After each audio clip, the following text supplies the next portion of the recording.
if it is the MAIFs, kiniklaim nila diretso sa DOH, how does the lawmaker or the public official make money off it? Ano yung racket nun? Okay, ang racket niyan, Karen, nakausap ko ang isang dating gobernador habang naghihintay ako sa isang interview. Well, may guarantee letter ka, hingi ng medical certificate, pupunta ka sa opisina ng politiko. Tapos yung politiko na yun tatawag dun sa regional director or provincial director ng hospital.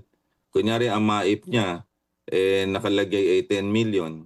Pwede nilang pag-usapan daw ng director ng hospital na yon. O kunyari, o sa akin yung 8 million, sa iyo yung 1 million, sa pasyente ay 1 million na lang. Ganyan na mangyayari, Karen. At yan ang ni-reveal niya sa akin, talagang ganyan. So may iba ang nakukuha 5,000 lang, alas 3 ka na madaling araw pumila, 10,000 lang.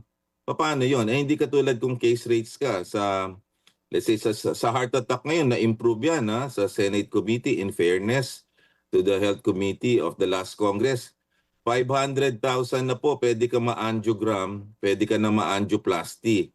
At yan, aayusin mo lang sa statement of account mo doon sa ospital. At may auditing, may liquidation yan.